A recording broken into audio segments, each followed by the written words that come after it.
गुरु प्यारी साध संगत जी, आप सभी को प्यार भरी राधा स्वामी जी। आज जो हम आपको साखी सुनाने जा रहे हैं वो साखी सुखदेव मुनि और राजा जनक की है। सुखदेव मुनि जो था वेद व्यास जी का लड़का था और उस वेद व्यास ने अपने योग अभ्यास से अपनी भजन बंदगी द्वारा सचखंड के गेट पर चला गया। वहां तक पहुंच गया था मगर उसको किसी ने अंदर दाखिल नहीं होने दिया। उससे कहने लगे कि भाई आपका गुरु कौन है? तो उसने कहा मैंने कोई गुरु नहीं बनाया, मैं तो अपनी योग अभ्यास से यहाँ तक पहुंचा हूं।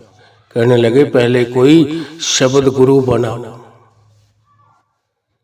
आपका गुरु होना बहुत जरूरी है। गुरु के बगैर यहाँ अंदर दाखिल नहीं होने देते।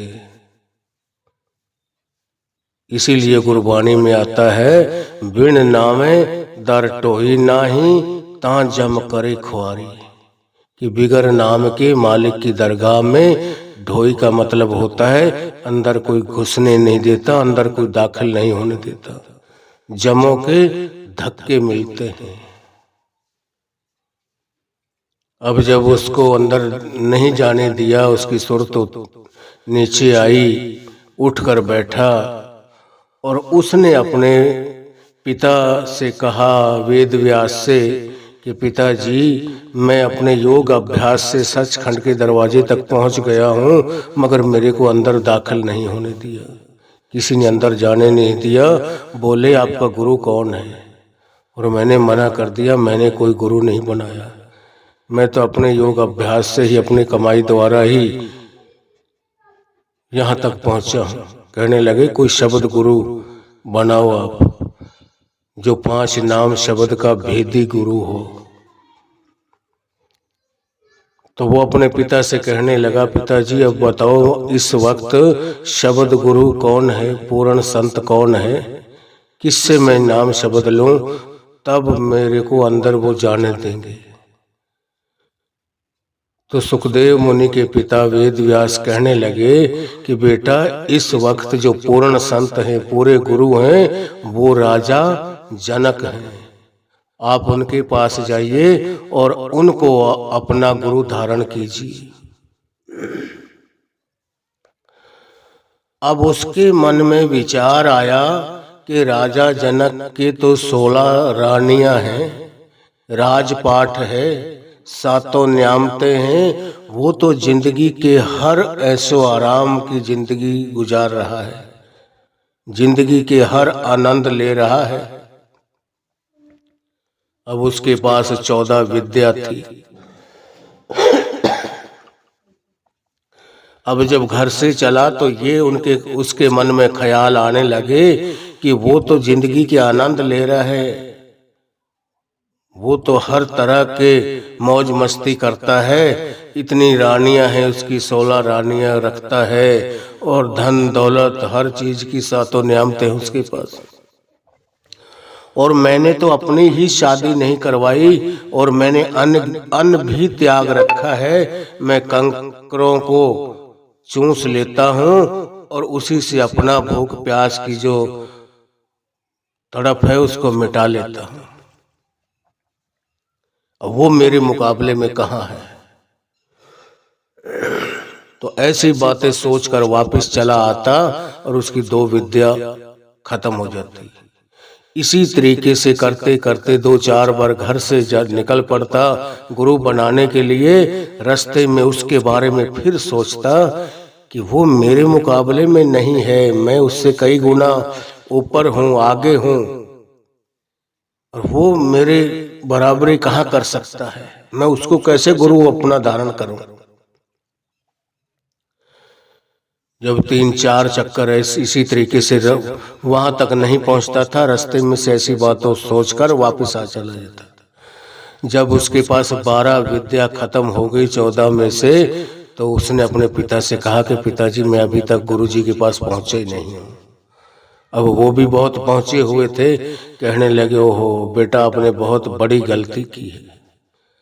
आपने तो 12 विद्याओं को खत्म कर दिया है, सिर्फ 2 ही बची हैं। तो उसके पिता ने कहा, बेटा अब भी देर मत कर, अब भी अपना वक्त जाया मत कर, अभी जा और फटाफट उसको अपना गुरु धारण कर ले। उसको गुरु धारण करने के बाद में जो वो नाम शब्द, वो नाम की दीक्षा देंगे, जो तरीका युक्ति समझाएंगे, उस तरीके से भजन बंदगी करना। जब वो पिता के कहने से फिर सोचने लगा कि चल गुरुजी के दर्शन तो कर, उनका एक दफा पता तो ले कि कैसे हैं, कैसे व्यवहार है उनका, कैसे उनका बोल चाल का क्या कुछ है। तो लास्ट में वो चला गया। जब 2 विद्या बची, 12 खत्म हो गई, तो राजा जनक अपनी रसोई में बैठा हुआ था, खाना खा रहा था। अब उसने उसके अहलकारों से पूछा कि जी गुरुजी कहाँ है, राजा जी कहाँ है, मैंने उनसे मिलना है, बात करनी है। अब वो अंदर गए उसके अहलकार, और उन्होंने जाकर बताया कि गुरुजी कोई आपसे मिलने के लिए आया है। अब उसको तो पता था, वो अंतर्जामी थे कि वो मिलने के लिए कौन आया है और उसके मन में क्या क्या विचार चल रहे हैं। तो राजा जनक ने हुक्म दे दिया अपने अहलकारों को कि जाओ उसको यहीं अंदर भेज दो, रसोई में ही भेज दो, जहां वो खुद बैठा हुआ था रसोई में और खाना खा रहा था। जब उसको अंदर भेज दिया गया तो उसने चमत्कार क्या दिखाया उसको। राजे जनक खाना भी खा रहा था और अपने एक पैर को चूल्हे में लगाया हुआ था, जो लकड़ी की तरह जल रहा था, जिससे रोटियां पक रही थी। अब एक रानी रोटियां बना रही थी, दूसरी हाथ पैर दबा रही थी, तीसरी पंखे से हवा कर रही थी, और राजा खुद खा भी रहा था। अब उसको दर्द का महसूस नहीं हो रहा था, पता भी नहीं चल रहा था, खुद खाना भी खा रहा था और अपने एक पैर को चूल्हे में लगाकर बैठा था, जिससे आंच जल रही थी और रानी रोटियां पका रही थी। जब ये चमत्कार दिखाया तो उसका जो मैं थी, उसके अंदर अहंकार था, घमंड था, वो सब चूर हो गया। कहने लगा कि इतनी ताकत तो मेरे अंदर भी नहीं है। ये राजे जनक को तो पता तक भी नहीं चल रहा, वही जलाल, वही चेहरे पे नूर, और इसने खाना भी खुद खा रहा है और एक पैर को चूल्हे में दिया हुआ है, जिससे आग जल रही है, और एक रानी रोटियां पका रही है।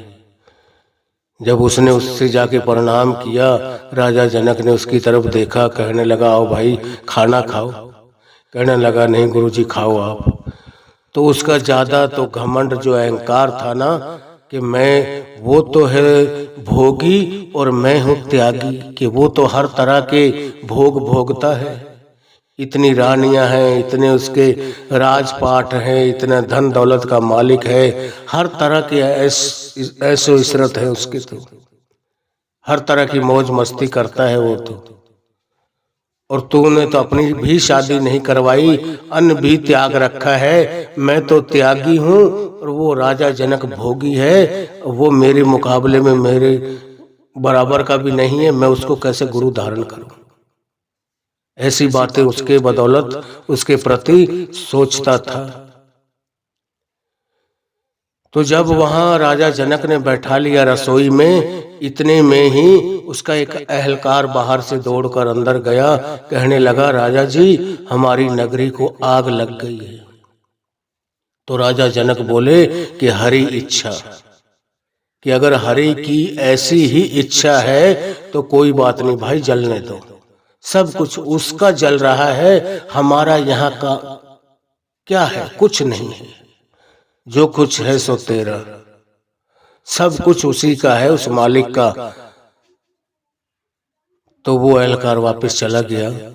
अब नगरी सारी जल चुकी थी, जलते जलते उस महल में जिसमें बैठे हुए थे उसके नजदीक आग पहुंचने वाली थी। वो अहलकार फिर दौड़ कर गया और कहने लगा राजा जी पूरी नगरी हमारी जल चुकी है और जिस महल में आप बैठे हो इसमें भी अब आग लगने वाली है, आग पहुंच चुकी है नजदीक।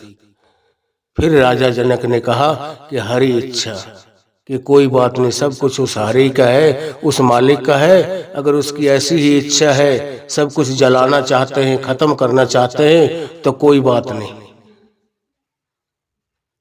अब वो वापस चला गया। वो बैठा था, परीक्षा तो उसकी हो रही थी, दिखाना तो उसको था कुछ ना कुछ चमत्कार, जो कहता था कि मैं तो त्यागी हूं और वो भोगी है। राजा जनक का नाम लेता था वो सुखदेव मुनि। अब कुछ देर के बाद जब महल में आग लग गई, फिर वो आया कि राजा जी, जिस महल में आप बैठे हो इस महल को भी अब आग पकड़ चुकी है, इसमें भी आग लग गई है और आप बाहर निकल जाओ, अपनी जान बचा लो। तो फिर राजा जनक ने कहा कि हरि इच्छा। जब वो महल पूरा जल गया था, सारा महल जलकर लास्ट में आग उस रसोई की तरफ जाने लगी, फिर वो दौड़ कर गया कि राजा जी, ये महल सारा जल चुका है, अब जिस रसोई में आप बैठे हो इसमें भी आग अब पहुंचने वाली है और आप बाहर निकल जाओ, अपनी जान बचा लो। फिर वो राजा जनक कहने लगा, कोई बात नहीं, हरि इच्छा, कि हरि की ऐसी इच्छा है तो कोई बात नहीं, जल जाने दे सब कुछ, हम भी साथ ही जल जाएंगे, एक न एक दिन जलना तो है ही। तो जैसे आग की जो झल होती है, आग की जो लपट थी, वो दरवाजे की तरफ हवा से झोंका आया और दरवाजे की तरफ घूमी। उसने सोचा कि राजा जनक और ये रानियां तो उठ भी नहीं रहे हैं, इनको तो कोई फर्क ही नहीं पड़ रहा और ये तेरे को भी मरवाएंगे साथ। जैसे उसने वो आग को अपने दरवाजे जिसमें बैठे थे रसोई में, आग को अपनी आंखों से देखा, उस लपट उस दरवाजे की तरफ घूम रही थी। उसने सोचा, एक थैला था उसके पास, झोला, जिसमें उसका कोई कुर्ता था या कोई सोफा था नहाने धोने के लिए, एक थैले में वो था और एक 2-2.5 फुट का डंडा था कुत्ते बिल्ली के लिए। अब उसने उस थैले को पकड़ा और डंडे को लिया और जब आग को देखा कि सामने आ चुकी है दरवाजे की, इसको भी घेर लिया इसने और ये निकल नहीं रहे, तो अपनी जान बचा। जैसे वो दौड़ के बाहर निकलने लगा तो उसी वक्त राजा जनक ने उसका हाथ पकड़ लिया। कहने लगे, अरे त्यागी, तू बता, तू कैसा त्यागी है? तू तो अपनी जान बचाकर बाहर भाग रहा है और इस थैले को भी बाहर लेके जा रहा है। इस तेरे थैले में 4 आने की नहीं तो कोई ना कोई 8 आने की कोई चीज होगी, ज्यादा से ज्यादा कीमती होगी। तो ना तो तू इस थैले को छोड़ के जा रहा है, ना इस डंडे को, और अपनी जान को बचाकर बाहर भाग रहा है। जबकि मेरी पूरी नगरी जल चुकी है, पूरा महल जल चुका है, मेरे को अपने मरने का भी कोई खतरा नहीं, तू कैसा त्यागी है? राजा जनक बोले सुखदेव मुनि से कि भाई तू बता, तू कैसा त्यागी है जब तू कुछ भी नहीं त्याग रहा, इस झोले को भी नहीं त्याग रहा, अपने आप को भी बचा रहा है, मरने से डर रहा है, तू कैसा त्यागी है? क्या त्याग सकता है तू? तो उसका जो मान था, घमंड था, सब चूर हो चुका था, मगर अभी भी राई भर उसके अंदर कोई मैल थी। क्यों? संत सब जानते हैं। अब वो तो एक चमत्कार था, उसको दिखाना था, नहीं तो कोई महल नहीं जला था, कोई आग नहीं लगी थी, कुछ नहीं था, एक उसको दिखाना था खाली, जो कहता था कि राजा जनक तो भोगी है और मैं त्यागी हूं, मैंने तो सब कुछ त्याग रखा है, वो मेरे मुकाबले में कहाँ है, उसकी इतनी पहुंच कहाँ होगी। तो जब वो आग से सब कुछ बच गया, उसको उसने पकड़ लिया, कहने लगा, गुरुजी मेरे को अब नाम शब्द बख्शो, बस मेरा जो हृदय था ना वो मान गया कि आप सब कुल मालिक हैं, आप पूर्ण संत है, पूरे गुरु है, और आप मेरे को नाम शब्द बख्शो।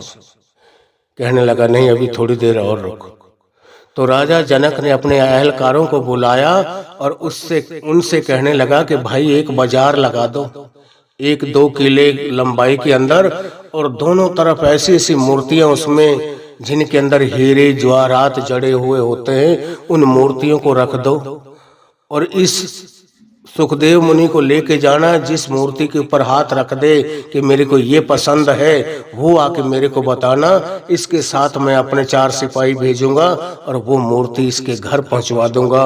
वो कितनी भी कीमती हो, इससे कोई 1 टका नहीं लेना उसका। तो राजा जनक ने एक बाजार सजवाया, बहुत अच्छे हीरे जवाहरात, मूर्तियां, एक से एक बढ़िया से बढ़िया कीमती से कीमती चीजें उसके अंदर रखवा दी। जब वो बाजार लग के तैयार हो गया, राजा जनक के एहलकारों ने राजा से कहा कि राजा जी, हमने बिल्कुल बाजार लगाकर सजा दिया है पूरा। तो उस वक्त राजा जनक कहने लगा कि ऐसा करो, अब 1 कटोरे में दूध भरकर लाओ, 1 कटोरा दूध का भर के लाओ। तो राजा का हुक्म था, 1 कटोरा दूध कर भर के लाया गया, राजा जनक को दिया। कहने लगा उस दूध को लेकर राजा जनक कि भाई सुखदेव मुनि खड़ा हो और अपनी हथेली कर सीधी हथेली करके खड़ा हो। जैसे उसने सीधा हाथ करके, ऐसे जैसे हम कोई चीज मांगते हैं, सीधी हथेली करवाकर वो दूध का भरा हुआ कटोरा उसकी हथेली के ऊपर रखवा दिया राजा जनक ने। और उसके बाद में उससे कहने लगा कि भाई अब इसको लेके जाओ पूरे बाजार में, और अपने 4 एहलकारों को भेजा कि भाई इस दूध के कटोरे में से अगर 1 बूंद बाहर छलक जाए, थोड़ा सा दूध भी बाहर बिखर जाता है छलक कर, तो इसका सर उसी वक्त कलम कर देना, सर काट देना इसका। अब इतनी बड़ी शर्त रख दी और दूध का कटोरा उसकी हथेली के ऊपर रख दिया। अब लेके चल दिए 4 उसके एहलकार। अब उसने तो चीज क्या देखनी थी, उसका तो ध्यान उस दूध के कटोरे में था। आगे जगह देखता था, ऊंची है नीची है, कोई गड्ढा ना हो, मैं उसमें गिर ना जाऊं। जब वापिस आया पूरे को घूमकर, तो कटोरा उसके हाथ के ऊपर से उठा के राजा जनक पूछने लगा कि भाई बता, आपको क्या पसंद आया। हाथ जोड़ के खड़ा हो गया, रोने लग गया, आंखों में आंसू आ गए। कहने लगा गुरुजी, मैंने किसी चीज को ऊपर आंख उठाकर नहीं देखा। अगर मैं उधर देखता और ये मेरा जो दूध का कटोरा, इसमें से कहीं ठोकर खाकर थोड़ा सा भी दूध बिखर जाता, छलक जाता बाहर, तो ये जो तेरे एहलकार 4 थे, इनको हुक्म दिया था कि इसमें से थोड़ा सा भी दूध बिखर जाए इस कटोरे में से, तो इसका उसी वक्त सिर कलम कर देना, सिर काट देना।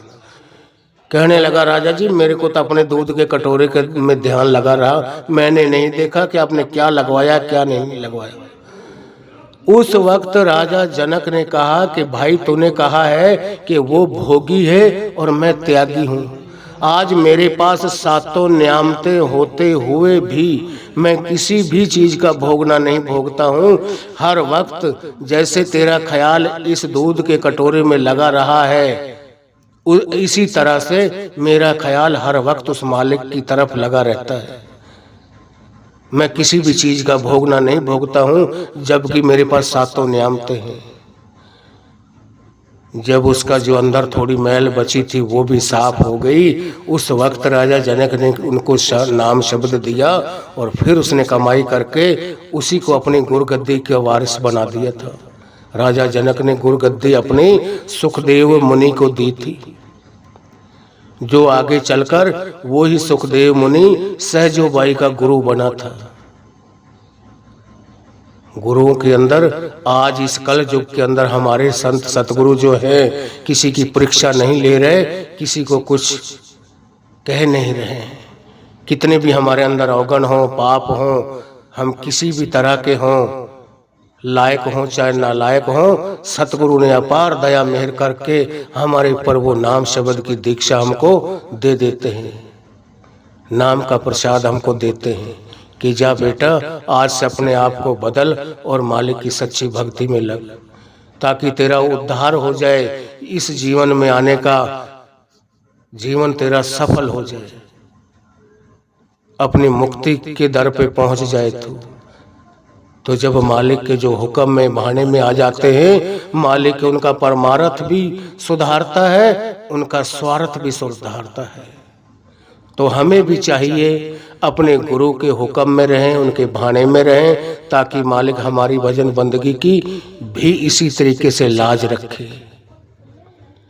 अगर आज यह साखी आपको अच्छी लगी हो तो हमारे रूहानी साखियाँ चैनल को लाइक व सब्सक्राइब जरूर करें और बेल आइकॉन के बटन को भी जरूर ऑन करें और ये भी लिखें कि आप किस एरिया से, किस स्टेट से हमें फॉलो कर रहे हैं, हमारे इस साखी को सुन रहे हैं, ताकि हमें भी पता चल सके कि हमारे सुनने वाले जो हैं, हमारे प्रेमी जीव, हमारे भाई बहन जो हैं, कौन कौन से एरिया से हमारे कहाँ कहाँ तक सुनने वाले हैं।